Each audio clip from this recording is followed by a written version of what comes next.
Shalom à toutes et à tous. Nous sommes aujourd'hui dimanche 26 février 2023 et la grâce du Seigneur a permis que nous nous retrouvions. Il y a un qui vont certainement suivre cet enseignement en différé, mais que le Seigneur vous bénisse tous et que pour chacun il accomplisse pleinement la destinée. La Bible déclare dans Proverbe chapitre 18, le verset 14, il est dit, l'esprit de l'homme le soutient dans la maladie, mais si l'esprit est abattu, qui le relèvera? L'esprit de l'homme le soutient dans sa maladie, mais si l'esprit est abattu, qui le relèvera? Ce verset nous parle du principe même de la foi. La foi, j'allais dire naturelle, mais la foi surnaturelle. La foi naturelle, c'est-à-dire qu'il y a des lois physiques qui soutiennent l'homme. Et la parole de Dieu déclare ici que quand quelqu'un est malade et que son esprit est complètement abattu, qu'il est complètement découragé, qu'il ne croit plus en sa guérison, en son relèvement, il est difficile de pouvoir le soutenir. Parce qu'en réalité, ce qui le soutient, c'est lui-même. Vous comprenez? Le physique, en réalité, se revêt toujours de spirituel. Et la métaphysique a toujours triomphé de la physique.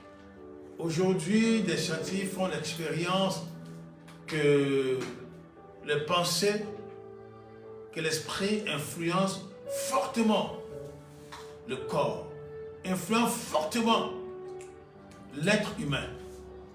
Quelqu'un peut influencer à distance ou même dans la proximité, peut influencer facilement une autre personne. Et cela est scientifiquement démontré aujourd'hui. Ce que les gens refusaient avant.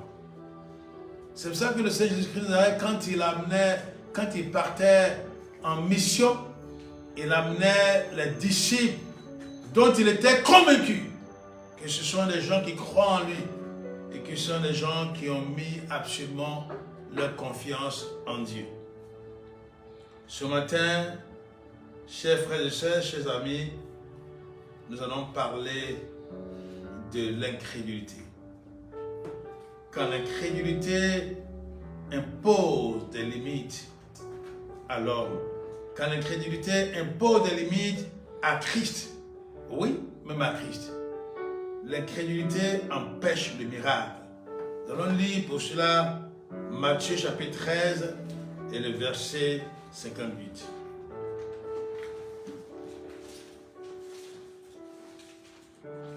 Matthieu chapitre 13, verset 58.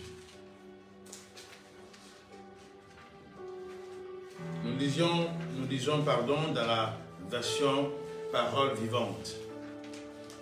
Matthieu chapitre 13, verset 58, il est dit,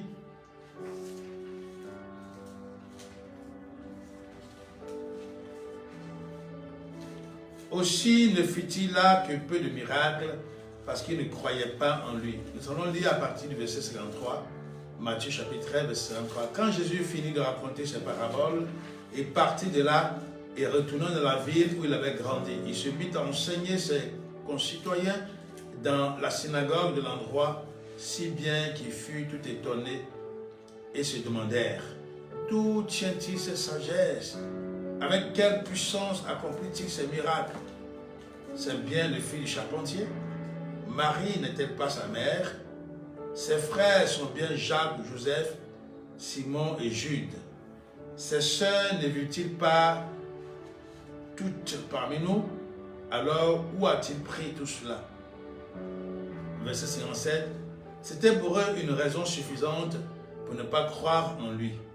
Alors Jésus leur dit, nulle part on ne refuse d'honorer un homme de Dieu, sauf dans sa patrie et dans sa propre famille. aussi ne fit-il là que peu de miracles, parce qu'il ne croyait pas en lui. Nous voyons ici que la raison pour laquelle Christ n'a pas accompli beaucoup de miracles en ces lieux, c'est l'incrédulité. Parce qu'il ne croyait pas en lui. Ils ne croyaient pas qu'il puisse faire telle ou telle chose. Alors, ils ont limité le pouvoir de Christ Jésus. Ils ont limité ce miracle. Marc, chapitre 6, verset 5. Nous lisons dans Marc, chapitre 6, et le verset 5. Marc, chapitre 6, verset 5 est écrit: dans un tel milieu, il ne put faire aucun miracle. Aussi se borna-t-il à imposer les mains à quelques malades pour les guérir. Il fut très étonné de leur incrédulité. Ça, c'est le verset 6. C'est un passage parallèle à ce que nous venons de lire dans Matthieu chapitre 13. C'est dommage que l'incrédulité empêche ainsi l'œuvre de Dieu de s'accomplir. L'incrédulité est justement l'obstacle, le plus grand obstacle au déploiement de la puissance de Christ. Nous lisons pour cela encore Marc chapitre 9 à partir du verset 14. Marc chapitre 9 à partir du verset 14. Jésus était descendu de la montagne de transfiguration où il avait amené Pierre, Jacques et Jean.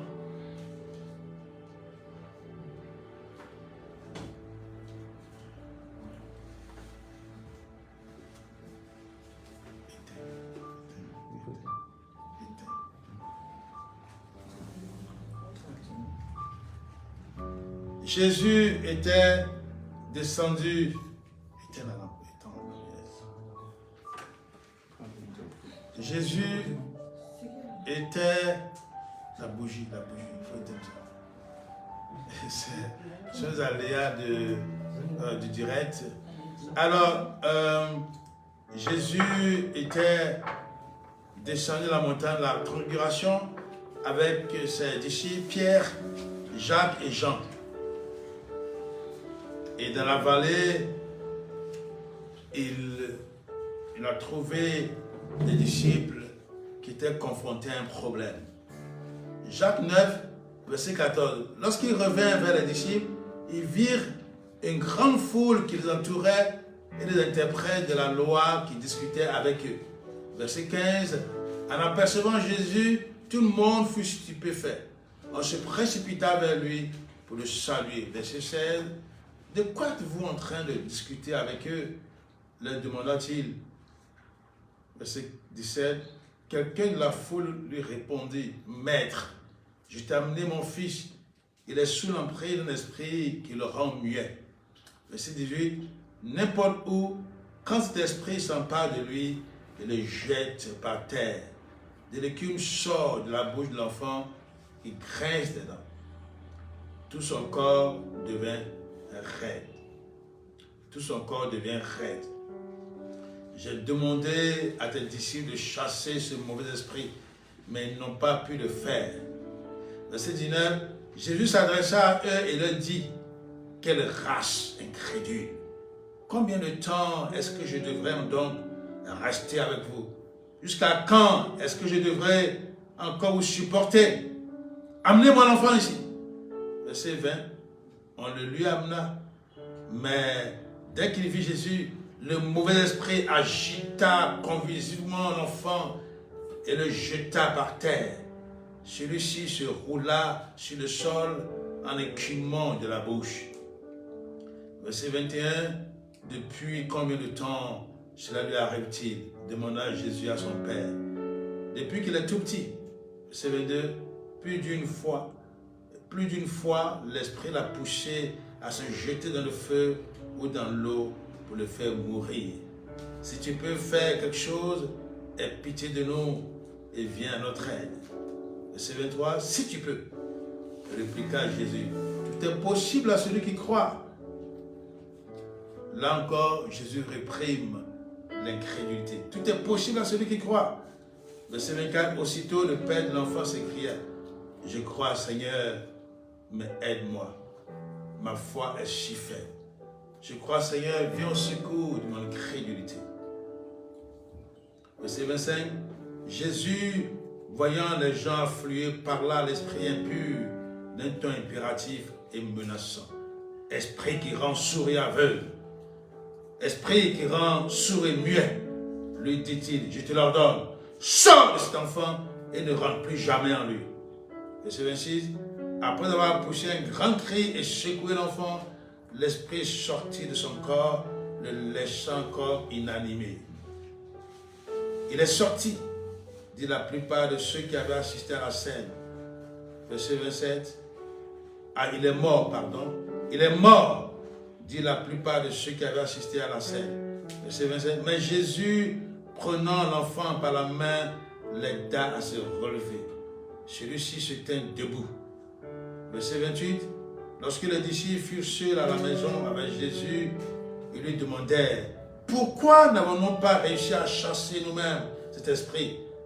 Verset 29, Jésus leur répondit, des esprits comme celui-là ne sont qu'en réponse à la prière et au jeûne. Verset 30, en partant de là, ils traversaient la Galilée, mais Jésus désirait y passer sans se faire connaître. Gloire à Jésus-Christ. Voilà le passage. C'est simple. Quelqu'un avait un problème. Il vient auprès de ceux qui accompagnaient le maître, de ceux qui sont toujours en compagnie du maître. Il vient solliciter leur aide pour guérir son enfant. Malheureusement, ils n'ont pas pu le faire. Et nous savons pourquoi Jésus leur a reproché leur incrédulité. Et le remède à cette incrédulité, c'est quoi? Il leur a dit la prière et le jeûne. Si toi-même tu as soumis à l'incrédulité que tu ne crois pas, tu connais l'œuvre de Dieu, tu connais la parole de Dieu, mais tu n'y crois pas, tu es soumis, tu es limité par l'incrédulité. Il est temps que tu pries contre cette incrédulité. Il est temps que tu demandes au Seigneur de t'en libérer, de te délivrer de l'incrédulité, de te délivrer de ce que tu vois. C'est-à-dire que toi, tu penses que la réalité que tu regardes là, la réalité que tu constates, tu crois que c'est la vérité. Mais le physique se revêt toujours de spirituel. Ça veut dire quoi? Ça veut dire qu'en réalité, s'il y a une puissance démoniaque, s'il y a une puissance négative qui vient s'installer dans un physique, qui vient s'installer quelque part, qui vient s'installer chez un être humain, on a beau crier, on a beau donner des leçons de morale, cet esprit-là est là.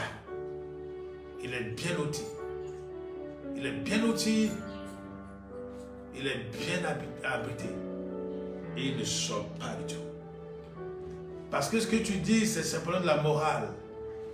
Ce que tu dis, c'est simplement une exhortation. En réalité, il est au fond de ce physique-là. Il y a en ce physique-là un esprit qui tourmente. Un esprit qui empêche le bien de se manifester. Un esprit qui empêche le bien de se manifester. Il n'y a que le mal qui se manifeste. Cet homme souffrait. Son fils aussi souffrait. Parce que c'était un esprit. Ce qui le tourmentait ici, cet esprit-là, produisait ce qu'on appelle l'épilepsie. C'est l'épilepsie qui le jetait ainsi dans le feu. Il devenait inconscient. Il le jetait dans le feu. Cette épilepsie était une manifestation aussi de l'esprit de mort. Tu comprends que toutes les fois où le bien que tu désires ne se réalise pas dans ta vie, en réalité, c'est un esprit mauvais qui veut détruire ta vie, qui te met dans le décor et tu le suis aveuglément. Tu te réjouis de ce qui se passe. Tu profites d'instant parce que tu te trouves agréable. Mais en réalité, c'est un esprit chargé de te détruire. Alors que j'étais opprimé au village, on se baignait tout dans une rivière. Il y avait un aîné aussi qui venait se laver très tôt pour aller au champ. Et cet aîné, malheureusement, était épileptique. Et lorsque la crise arrivait, il se jetait partout. Il allait se noyer s'il n'y avait pas de grande personne, de celui gaillard, pour le récupérer, le ramener de l'eau. Nous, on était tout petits, on était impuissants. Cet homme a souffert. Il écumait. Et c'était terrible. C'était terrible. À ce temps-là, on ne savait pas qu'il fallait prier, plutôt chasser un démon. On nous disait non, ça dépendait de la lune, ça dépendait du temps. Mais laissez-moi vous dire, l'esprit mauvais influence tout. Et redéfinissent la destinée des gens. Il y avait aussi, on était à une messe de requiem et les gens formaient une haie devant une église. Et dans cette haie, il y avait des choristes venus d'ailleurs. Et dans cette haie, il y avait une jeune fille, une belle jeune fille, qui subitement est tombée, a commencé à écumer, à confuser. Et ses amis autour de lui se sont éloignés. Parce que l'incrédulité était encore là. L'incrédulité était manifeste, puisqu'on leur a dit certainement, ah, c'est une maladie terrible qui touche la personne, ça va t'influencer. Ou la personne va te communiquer cette maladie et elle en sera libérée. Il y avait toutes sortes de traditions, toutes sortes de spéculations autour. Et cette jeune fille, ils l'ont laissée là. Ils l'ont laissée là souffrir. Et après cela, elle s'est relevée. Une maman est allée la nettoyer à la maison. Oh, c'est des choses terribles. Cet enfant, ce jeune-là, lui, il tombait même dans l'eau. Il tombait plutôt dans le feu. Parce que l'ennemi voulait le détruire. Il y a des gens qui sont atteints de maladies dites incurables. Parce que la médecine ne peut que calmer cela. Et leur esprit est abattu. Comme le dit Proverbe 18,14, si l'esprit de l'homme est abattu, qu'est-ce qui pourrait l'aider? Parce que la personne même, pendant sa lucidité, lorsque lui raconte cela, on lui dit, mon ami, tu es condamné à vie. Et la personne même intègre cela. Elle est sûre qu'elle est condamnée à vie. Mais heureusement, ici, la parole de Dieu nous fait comprendre que c'est en réalité notre incrédulité qui empêche Dieu d'agir dans notre vie. Et tu as certainement des gens, tu connais des personnes qui sont atteintes d'une telle maladie et par incrédulité, tu n'oses rien faire. Christ dit ici que ce type de démon, c'est vrai qu'il y a des démons qui agitent, qui fait écumer, qui fait confuser. Mais il y a aussi le démon d'incrédulité. Dans ta vie, ce démon d'incrédulité, lui, il ne sort que par la prière renforcée par le jeûne. Il faut que tu comprennes cela. Et l'incrédulité, malheureusement, empêche aussi l'être humain de se repentir. Nous allons lire cela dans Matthieu chapitre 11, du verset 20 au verset 24. Matthieu chapitre 11, du verset 20 au verset 24. Alors Jésus adressa de sévères reproches aux villes où il avait accompli la plupart de ses miracles, parce que les habitants n'avaient pas changé de vie. Oui, parce qu'ils ne se sont pas repentis. Verset 21. Malheur à toi, Chorazine.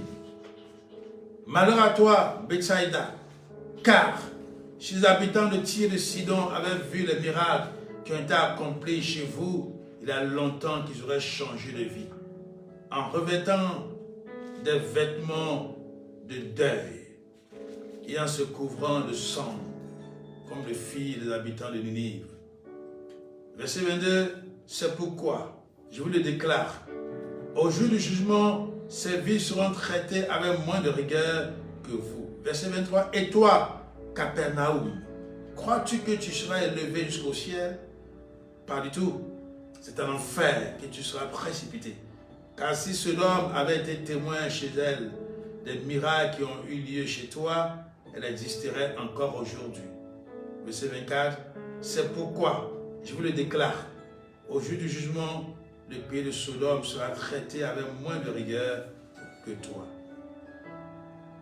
Voilà, Jésus voulait faire tant de miracles. Il voulait tant aider les gens. Mais ils étaient pleins d'incrédulité. C'est pourquoi Christ ne permettait jamais à ceux qui étaient incrédules de l'accompagner. Mais là, jamais. Si tu admets des incrédules dans ta mission, dans ton environnement, prends soin de vérifier que c'est le Seigneur, que c'est Dieu qui te demande de le faire. Oui, il faut que tu prennes soin. Dans les suites de prière, que tu communiques, que tu donnes, que tu dispatches. Il faut prendre soin de vérifier que c'est Dieu qui t'en donne l'ordre. Sinon, les gens seront incrédules. Ils vont contre-attaquer. Ils vont par leur incrédulité changer l'atmosphère de délivrance. Et la délivrance ne pourra jamais se faire. Dans Jean chapitre 11, verset 42, nous allons lire ce verset-là. Jean chapitre 11, le verset 42.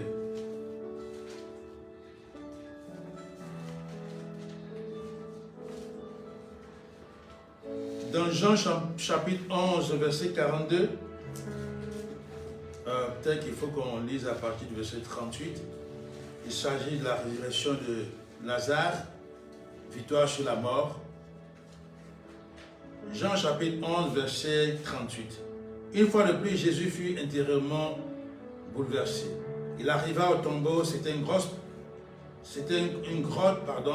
dont l'entrée était fermée par une pierre. Une grosse pierre, comme l'ajouteraient certaines versions. Verset 39, enlevez la pierre, commanda Jésus. Marthe, la sœur du mort, objecta. Seigneur, il doit déjà sentir mauvais. Cela fait 4 jours qu'il est là. Verset 40, Jésus lui répondit, ne t'ai-je pas dit que si tu crois, tu verras la gloire de Dieu. Verset 41, on ôta donc la pierre. Jésus, tournant alors son regard vers le ciel, dit, Père, je te remercie d'avoir exaucé ma prière.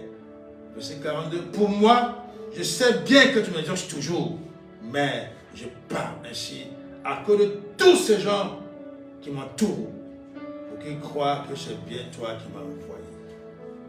Verset 43, cela dit, il appela à pleine voix, Lazare, sors de là et viens.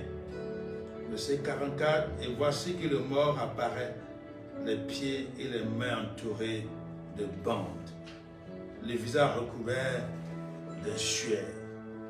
Jésus dit à ceux qui sont là, déliez-le de ces bandes et laissez-le marcher. Voyez-vous, dans ce passage que nous voulons de lire, Jésus était convaincu, toujours convaincu que son Père agissait en sa faveur lorsqu'il le lui demandait. Mais il a dit que lui est pris pour que ceux qui sont autour de lui, qui ne croient pas, sachent qu'il est envoyé de Dieu. Parce que Christ voulait leur témoigner quelque chose. Il voulait leur faire comprendre qu'il est l'envoyé de Dieu. C'est pour ça qu'ils sont ainsi allés ensemble. Toutes les fois où tu comprendras que des gens veulent plutôt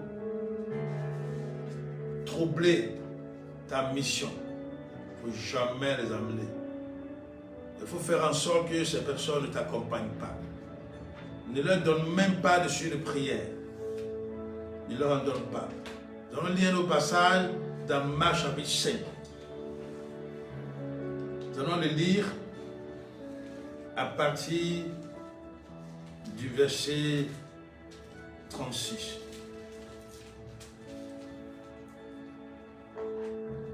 À partir du verset 35 plutôt. Pendant qu'il parle encore des messagers arrivent de chez le chef de la synagogue pour lui dire, en fait c'est quelqu'un qui avait sollicité Jésus-Christ pour la guérison de sa fille. Entend, sa fille est morte. Et on vient de lui annoncer. On lui dit, ce n'est pas la peine. Donc pendant qu'il parle encore, des messagers arrivent de chez le chef de la synagogue pour lui dire, nous sommes dans Marc chapitre 5, verset 35. Ta fille est morte, inutile de continuer à importuner le maître. Verset 35. Mais Jésus, qui a surpris ces paroles, n'en tient aucun compte. Il dit au chef de la synagogue, n'aie pas peur, continue à croire, cela suffit. Verset 37, il ne permet à personne de le suivre plus loin, excepté à Pierre, Jacques et Jean son frère. Ce sont les 3 disciples avec qui il était allé sur la montagne de la transfiguration. Verset 38, en arrivant à la maison du chef de la synagogue, Jésus aperçoit une cohue bruyante. Il entend des gens qui pleurent et qui poussent de longs gémissements.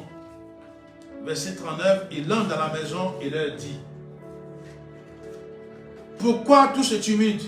Qu'avez-vous à pleurer? L'enfant n'est pas morte, elle est seulement endormie. Verset 40, les gens lui répondent par des rires moqueurs.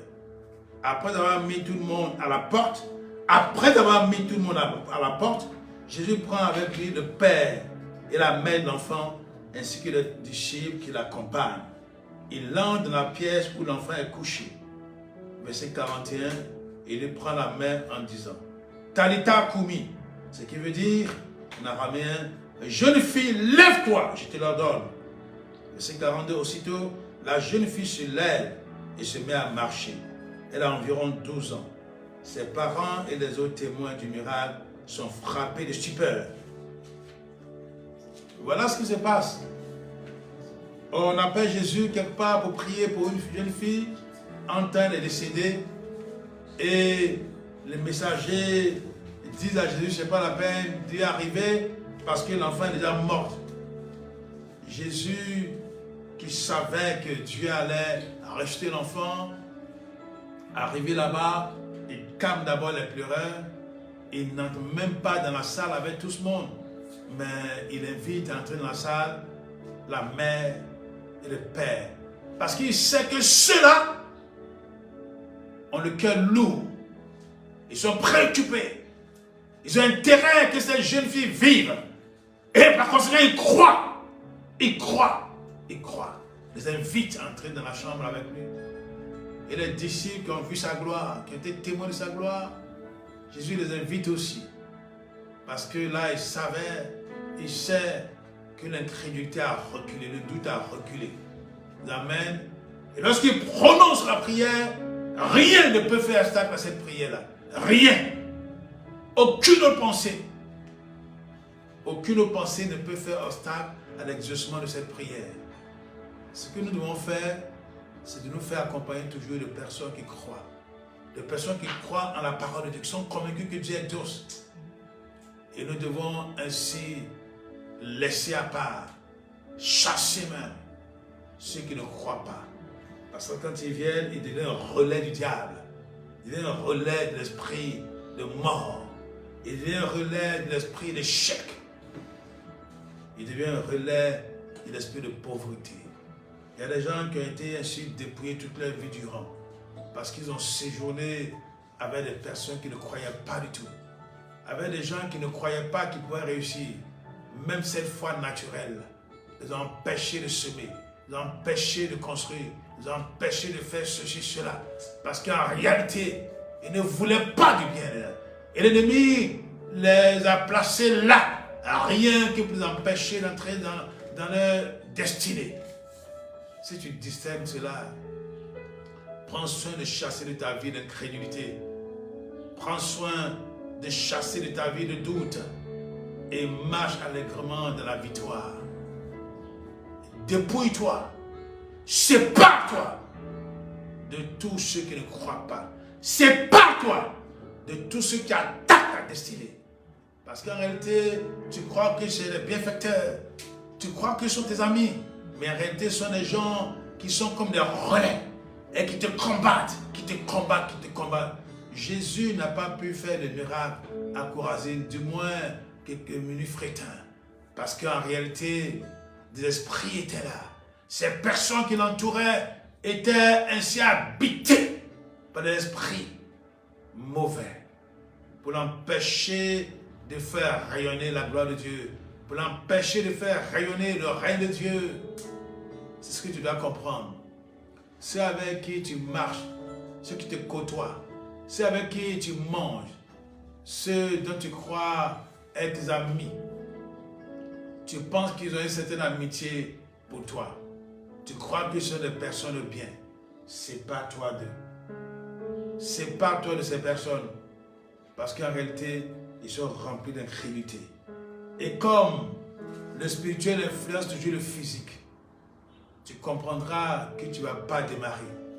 Tu comprendras que tu iras d'échec en échec parce que tu t'encombres de ces personnes-là. Parce que tu ne veux pas rompre ces liens malsains. Tu ne veux pas t'en séparer. Ils influencent ta vie négativement. Sépare-toi de ces choses. La métaphysique a toujours triomphé de la physique. Ce que tu vois, tu penses que c'est ça la réalité, ok. Mais ce n'est pas ça la vérité. Les gens pensaient que cette jeune fille était morte. Il y a un pasteur, un homme de Dieu, Dr Moussa Touré, qui a rendu ce témoignage vivant et mouvant. On l'avait appelé pour prier pour la résurrection des jeunes hommes. Ils étaient allés essayer à la mort. On a sorti les jeunes, on l'a mis sur une table. Il était recouvert de drap blanc, je ne sais de quoi. Et on a demandé de prier. Lui-même se dit, mais bon, ok. Puisqu'on demande, lui, il se disait sans doute, bon, la personne a ressuscité au dernier moment, au dernier jour, comme il est dit dans Jean 11. Mais bon, il se dit, de toute façon, prions, puisque c'est ce que le Seigneur veut, prions. Il a prié avec son compagnon, ils ont prié. Il a prié, il a dit Amen. Une prière qui n'était pas si longue que ça. Il est parti, il a pris, je sais, son calepin, je ne sais quoi. Bon, vous pouvez suivre ce témoignage-là sur Facebook. Il est parti. Il partait quand il sortait. On l'appelait. Sir, come back! Come back, please. Et le monsieur, come. Ils s'en vont. On trouve le jeune qui a tout enlevé et debout. Et il dit aux gens, je vais les rendre, je vais sortir pour aller dans la rue, rendre témoignage. Je vais aller rendre témoignage. Il dit, mais qu'est-ce que c'est pas, calme-toi. Ils organisaient effectivement une grande réunion et ce jeune homme a rendu témoignage. Il a dit qu'il était arrivé au ciel. Et le Seigneur Jésus l'a pris par la main. Il marchait. Et sur le pavé, il marchait. C'était de l'or. La rue où il cheminait était couverte. Donc c'était de l'or. Et puis, son compagnon en crie lui dit, écoute, toi tu as retenu. Il dit, moi? Non. Ici, l'or comme ça, je n'ai jamais vu de pareil. Il dit, tu vas retourner. Tu vas retourner. Il dit, non, il ne veut pas. La troisième fois, il n'a même pas le temps de le... Il s'est retrouvé dans son corps. Et c'est ainsi qu'il est ressuscité. Ah, un témoin vivant, puissant. L'enfant était mort. Mais il fallait vaincre cette réalité par la vérité de la parole de Dieu qui dit que Christ ressuscite. Jésus-Christ est plus fort que la mort. Oui, peut-être que tu es dans un cas qui est semblable à celui-là et tu te demandes comment est-ce que je vais recouvrer la guérison, comment je serai délivré de cette épilepsie et tu crois que c'est quelque chose de naturel. En réalité, c'est quelque chose de surnaturel. C'est pour cela qu'il faut aussi faire appel au surnaturel pour déguerpir cet esprit mauvais qui conditionne ta vie, qui te conditionne dans l'addiction de la boisson, dans l'addiction de la drogue, dans l'addiction de la cigarette, dans l'addiction de la débauche. Il faut que tu en sois libéré. Et Jésus-Christ te libère. Mais il a besoin que tu collabores avec lui en ayant totalement confiance en lui. Libère-toi de l'incrédulité. Libère-toi du doute. Car l'incrédulité empêche Dieu d'agir en ta faveur ou en faveur de la personne pour qui tu pries. Tant que cette incrédulité sera dans ta vie, tu iras d'échec en échec et tu ne connaîtras pas le miracle de Dieu dans toute sa dimension.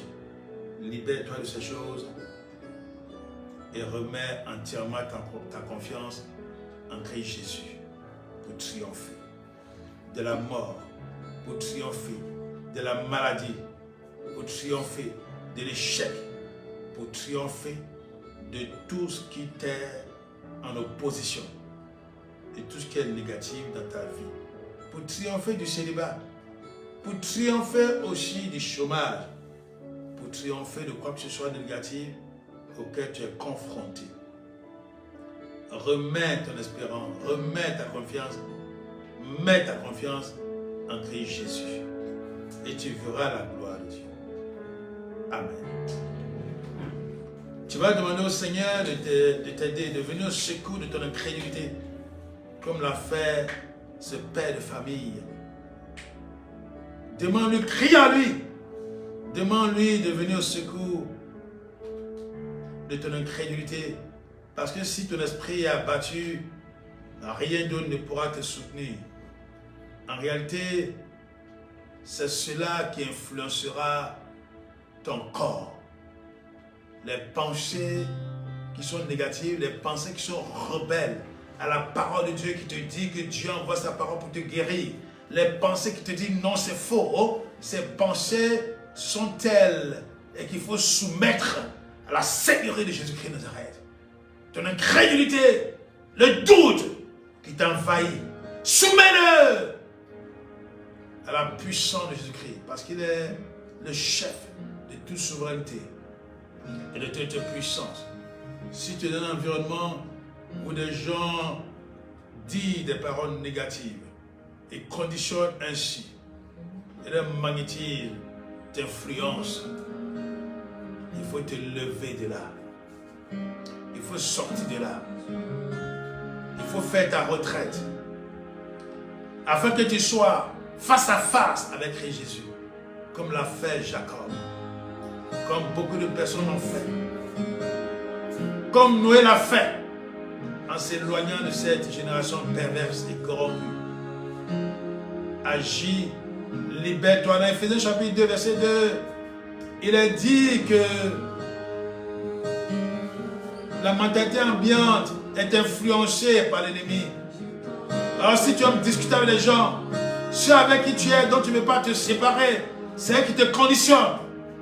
Il faut que tu te sépares et que tu recherches une communion véritable de Jésus-Christ pour ta délivrance, pour ta libération, pour que le succès s'installe dans ta vie. Ainsi, tout ce qui est esclavage, tu en seras libéré. Au nom de Jésus. Amen. J'ai tant besoin de toi, Jésus. Je suis perdu sans toi, Jésus. J'ai tant besoin de toi.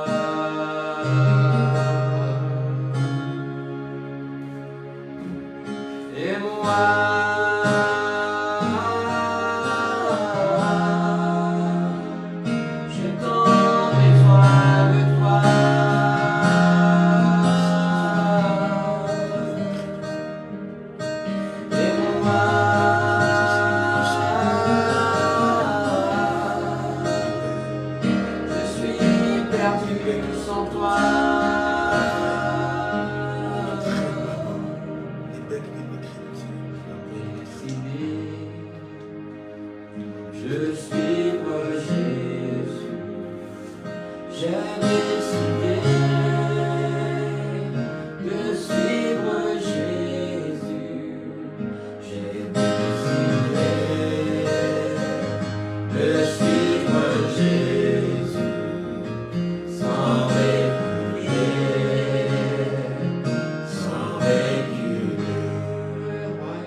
Seigneur Jésus.